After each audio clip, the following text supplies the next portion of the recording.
you are not safe. Like, as much as you want to think, South Asians are a product of the model minority myth. I'm sure you guys have heard this phrase thrown around, but it is this, I call it a delusion. Others might have a much nicer phrasing for it, but I don't. But it is this belief that if you keep your head down and you do X, Y, and Z, you're going to be just fine. That's the fundamentals of it, right? And as a culture, we're trained from the motherland. Like, that's not something that's new here. That's just how we think, right? It's like, don't cause a ruckus. Just don't cause a ruckus. Get your degree, get your money, and keep it pushing. Like, that's all you need to do. But at some point, we need to realize that we are a part of a whole, and we need to claim our piece at the table, right? And I feel like more and more South Asians are getting mobilized because they understand how the problem is affecting them directly.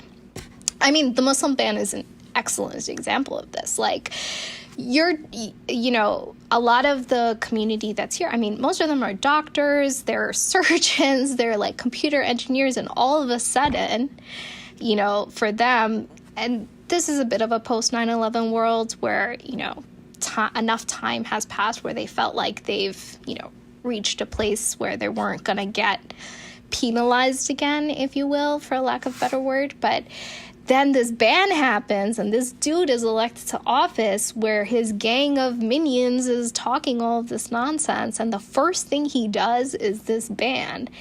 That just shook a lot of people's worlds, where they were just like, it doesn't matter. At the end of the day, we're not safe. You're not safe. And I tell this, to folks that, because we're Indian Christians, I come from the Indian Christian community, there's also another falsehood of, well, we're Christians. They're not going to come after us. We're just like them because this is a Christian nation. Nah, boo-boo. When you get pulled over and the cop sees my husband from a distance, he can think that this is a danger, like he's a threat. He could be seen as a black man. He's seen as a brown man in America. No one's asking him what his religion is at that moment, right? Like, that's a fear I have. And it's a valid fear because we saw the 75-year-old grandpa, the Gujarati, I think he was Hyderabadi, but Indian grandpa who was slammed to the ground and paralyzed simply for walking around in his neighborhood, right? Like, we are not the exception. We are not protected. And in this world where I'll use the rhetoric because it is the correct rhetoric. In this world where whiteness kind of formulates our institutions and where people feel, threatened by the other, we're all at risk, right? And by acknowledging that, which is a very difficult truth, I feel, to acknowledge. Nobody wants to feel like they're not secure and they're not safe. But it's a reality that you have to face. And I feel like once our community faces that, they'll be more willing to put themselves out there. Real quick on that, though, I think that where we're sitting, being able to speak about this and the opportunities that you've created for yourself are all privileges. And I don't want to disrespect the experiences of generations before us that had to follow a certain protocol to stay safe. Of course. I always say this, I don't understand the point of trying to get aunties and uncles on board with Black Lives Matter. And let me expound.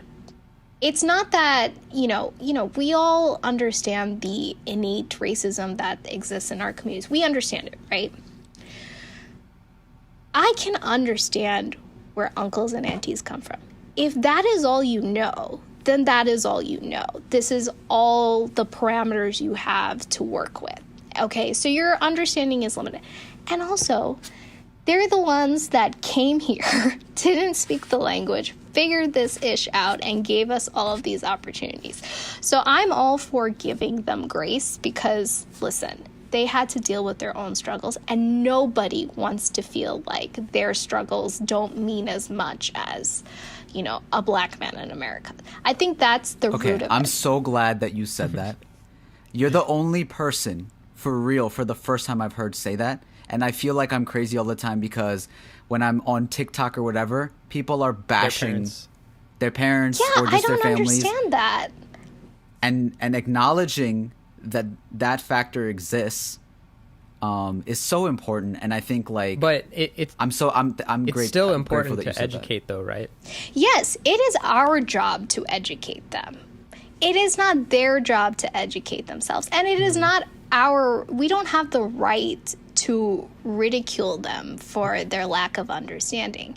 Because listen, they crossed way bigger mountains than any of us ever did. And they did that for their family. They did what they had to do for their family. Because at the end of the day, South Asian culture runs on doing what is best for your family. And that's a level of selflessness that even my generation, our generation, will never understand, right? That's just not something that we're going to fully understand. So for them, the way they look at it is like, well, I came here, I had to deal with all of this bull, and I built all of this. So if I can do this, why can't they do this?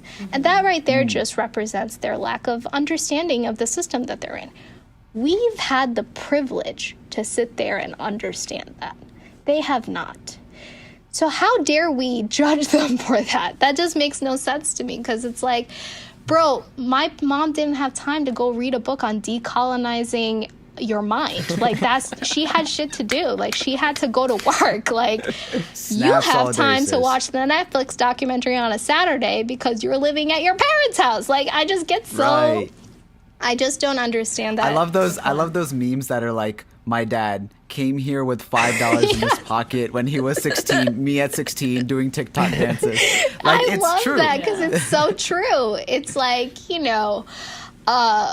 what is it? There's another saying that's missing my mind, but that to me is the fundamentals that we have to understand.